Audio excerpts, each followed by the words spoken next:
Hujambo mwanafunzi na karibu. Katika kipindi hiki tunazungumzia sajili ya shuleni na tunaelewa kwamba shule ni mahali au ni mandhari ambapo kuna walimu na kuna wanafunzi na wanafunzi hufika kwa lengo la kupata elimu.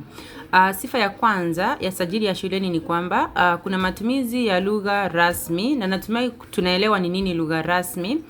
Kwamba mwanafunzi anapozungumza na mwalimu wake anahitajika kutumia lugha rasmi, na kumbuka lugha rasmi ni lugha iliyo sanifu.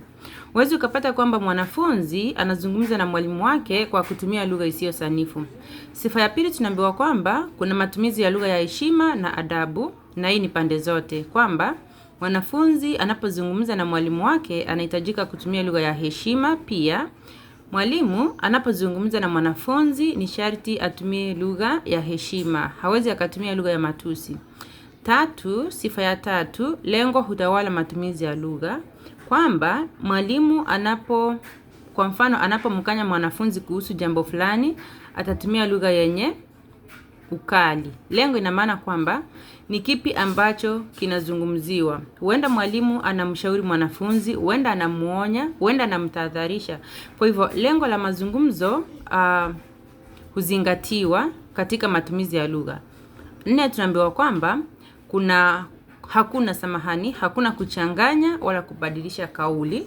Mazingira ya darasani hayaruhusu, ama mazingira ya shuleni. 5, kuna kuzingatia mada. Kwamba mwalimu na mwanafunzi watakuwa wanazungumzia mada za shuleni kama vile mienendo na matatizo ya wanafunzi.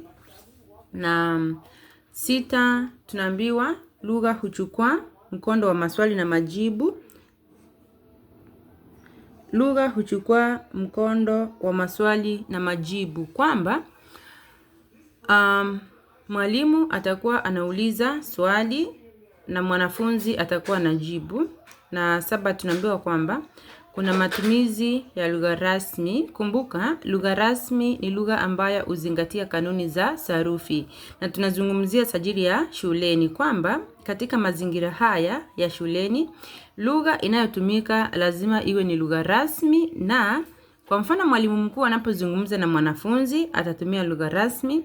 Mwalimu atakapokuwa anazungumza na mwanafunzi atatumia lugha rasmi. Mwanafunzi pia atakapokuwa anazungumza na mwalimu vile vile atatumia lugha rasmi.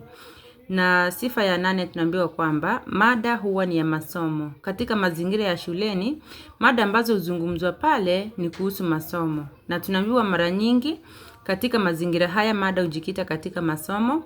Na sifa ya 9 pale tunaambiwa kwamba hakuna kukatizana kauli au kukatizana ndimi. Kwamba ili wahusika waweze kujieleza kikamilifu.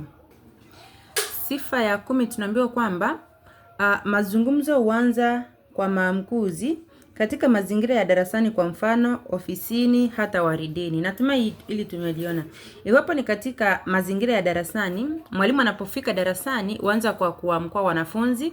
Kama ni ofisini, iwapo mwalimu ameenda kwa ofisi ya mwalimu mkuu, katika ofisi ya mwalimu mkuu ataanza kwa maamkuzi, vile vile warideni.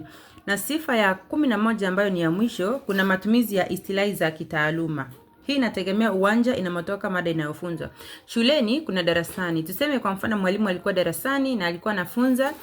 Anapofunza huwa anafunza somo fulani. Kwa hivyo msamiati ama istilahi ambayo atatumia katika kufunza kwake itatoka katika lile somo ambalo anafunza. Kwa mfano kama anafunza kemia atatumia istilahi zinazohusiana na kemia, fizikia, hisabati, mambo kama hayo. Hiyo ndiyo sajili ya shuleni, na hizo ndizo sifa za sajili ya shuleni. Sajili nyingine ambayo ningependa tuiangalie ni sajili ya kiutawala. Katika kipindi hiki tutakomea hapo kwa sasa. Endelea kusubscribe na kushare, na iwapo kuna swali uliza katika comment section, uende ukajibiwa na mwenzako. Asante na kwaheri.